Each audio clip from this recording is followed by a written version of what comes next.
लोग के प्यार और सपोर्ट के लिए तहे दिल से शुक्रिया। आप लोग पूछे कि मेरे पति करते क्या थे, किस लाइन में थे। मेरे पति लकड़ी का बिजनेस करते थे, लकड़ी ट्रांसपोर्टिंग का। बड़े बड़े चिरान में वो चिरान करके वो लोग जो कस्टमर सब होते थे उनको वो दिया करते थे।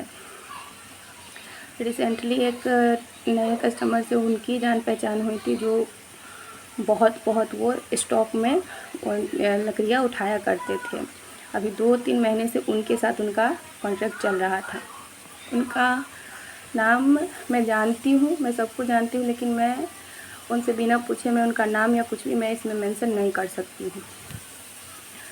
तो वो उन्होंने ही सामने से बहुत सारी बातें मुझे बताई, जो चीज़ें हो रही है, तो जिनको सही लग रहा है कि इस मेरे साथ और मेरे बच्चे के साथ अन्याय हो रहा है, वो सामने से आकर सारी चीज़ें मुझे बता रहे हैं और कह रहे हैं। मैं ये वीडियोस के ज़रिए सब उन लोगों तक सब तक पहुंच रही हूँ, तो लोग मुझसे कांटेक्ट कर रहे हैं। उनका काम ये था, जो जानते होंगे कि इसमें क्या इनकम है, क्या चीज़ है, उनको सब पता होगी कि क्या क्या सारी चीज़ें होती हैं, इसमें कितनी इनकम होती है, क्या होती है। मेरे पति एक थॉट उनका था, इनकम से ज़्यादा वो सेव करते थे। 9 लाख की कमेटी उन्होंने अभी तुरंत करेंटली 7-8 महीने पहले उन्होंने खोली थी। वो भी कमेटी उठ चुकी है, और किन्होंने उठाई है मुझे ये कहने की ज़रूरत नहीं है। अब तक एक एक राजा है, वो सारी बातें मुझे कहने की ज़रूरत नहीं है कि किन्होंने उठाई होगी। उसके बाद उनके नाम से LIC थी, वो भरते थे। वो अर्न करने से ज़्यादा वो सेव करते थे, और 9 लाख की कमेटी में ये मैं समझिएगा कि 2,000-4,000 रुपये भरे जाते थे मंथली। 55,000 से 50,000 तक उसमें पे किए जाते थे। और LIC का क्या प्रीमियम था, 30,000 का मंथली था या क्या था, वो मैं नहीं कह सकती हूँ, लेकिन इतना वो करते थे। मैं बताना बहुत कुछ चाहती हूँ, मैं धीरे धीरे करके बताऊंगी। और जो मैं अपने समाज तक, जो लोगों तक मैं पहुंचना चाहती थी, मैं अपने समाज और लोगों तक पहुंच रही हूँ। मेरा समाज और वो लोग जो मेरे पति को अच्छे से जानते थे, उनका नेचर जानते थे, उनका स्वभाव जानते थे, तो वो सब सामने से आ रहे हैं मुझे हेल्प करने और सब चीज़ बताने के ऐसे था वैसे था। एक और भैया है, मैं उनका भी नाम नहीं ले सकती हूँ। वो मेरे मिट्ठू के पापा के बहुत अच्छे दोस्त थे, और उन्हीं के साथ भी उनका पार्टनरशिप भी था। और अभी करेंटली में उन्होंने 15 से 20 लाख की लकड़ियाँ खरीद के उन्हीं के मिल में डाली थी। उन्होंने भी सामने से वो सारी बातें मुझे बताई थी, पर मैं नाम उनका नहीं ले सकती हूँ, क्योंकि बिना किसी के परमिशन के मैं किसी की आइडेंटिटी रिलीव नहीं कर सकती हूँ, ये मुझे अधिकार नहीं है। वो भैया बोलेंगे तो मैं आपको नाम और सब कुछ मैं बताऊंगी, लेकिन ऐसे नहीं। सारी चीज़ें वो लोग आज जान रहे हैं, तो लोग कांटेक्ट करने की कोशिश कर रहे हैं।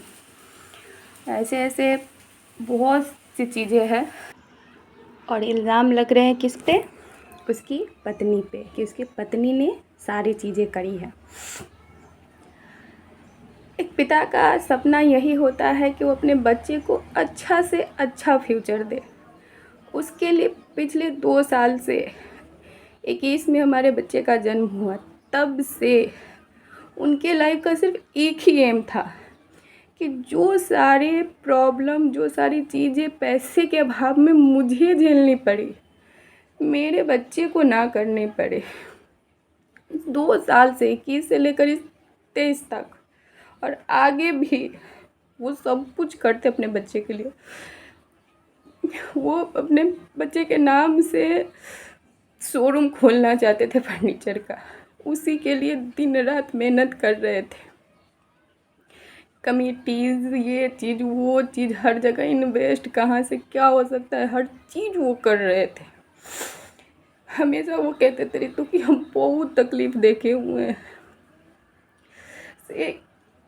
से कभी भी मिट्ठू को कोई तकलीफ़ नहीं हो, ये पिता का सपना था। और आज एक वक्त ऐसा है, लोग ये सारी चीज़ें क्यों नहीं देखते हैं, क्यों नहीं समझते हैं कि ज़रूरत किसको है। एक अनाथ बच्चे को, एक बेसहारा लड़की को, या उन लोगों को जो कमा सकते हैं सब कुछ, जिसका घर परिवार सब कुछ सही है, आज मेरे सर से मेरे पति का और मेरे बच्चे के सर से उसके पिता का क्या थोड़ा सा साया हट गया। लोग इतने बलवान बन गए कि उनके सामने ना पूरा समाज कुछ भी नहीं है, कोई लोग कुछ भी नहीं है। तो मैं इतना ही कहना चाहती हूँ कि मैं अपने बच्चे के लिए और अपने पति के सपने के लिए जी रही हूँ, नहीं तो मुझे अब इस ज़िंदगी से कोई मतलब नहीं है। आप लोगों से सिर्फ इतना ही मैं कहना चाहती हूँ कि मेरे पति का हर सपना पूरा होना चाहिए, उसके बच्चे को किसी चीज़ की तकलीफ़ नहीं होनी चाहिए। जो चीज़ वो के लिए करना चाहते थे, मैं उस चीज़ को आगे बढ़ाना चाहती हूँ। वो करना चाहते थे, अपने बच्चे के नाम से सब कुछ करना चाहते थे कि वो जब भी कुछ करे तो उसके पापा का नाम हो कि वो देखो जा रहा है संतोष का लड़का। इस चीज़ के लिए वो बहुत मेहनत कर रहे थे, क्योंकि उनके यहाँ की कोई भी ऐसा इंसान नहीं है। वो जो लोग आप जानते होइएगा, उन लोगों को मुझे कुछ कहने की ज़रूरत नहीं है, और जिन्हें नहीं पता है उन्हें मैं धीरे धीरे बताऊंगी कि कहाँ से वो बिलोंग करते थे और क्या थे और नहीं थे। बस मैं इतना ही कहना चाहती हूँ कि एक बच्चे से उसके पिता छीन गए हैं, लेकिन उसकी खुशियाँ, उसके सपने कुछ नहीं छीनने चाहिए। मैं सिर्फ आप लोगों से इतना ही रिक्वेस्ट करना चाहती हूँ कि आप लोग मेरी आवाज़ बनिए, मेरी ताकत बनिए। आप लोगों के ही हिम्मत से मुझ में इतनी हिम्मत आई है कि मैं सारी चीज़ें आप लोगों को कह रही हूँ, बता रही हूँ और सामने आने की कोशिश कर रही हूँ। मुझ पे लाख एलिगेंस लगे, बहुत एलिगेंस लगे, और आज भी लग रहे हैं और आगे चल के भी लगेंगे, क्योंकि अब मैं सिंगल मदर हूँ, अकेली लड़की हूँ, लगेंगे ही, और मुझे उस सब का सामना करके आगे बढ़ना है। इस समय मुझे आप लोगों का सपोर्ट, प्यार, आशीर्वाद सब चीज़ चाहिए। सिर्फ इतना ही मैं आप लोगों से कहना चाहती हूँ।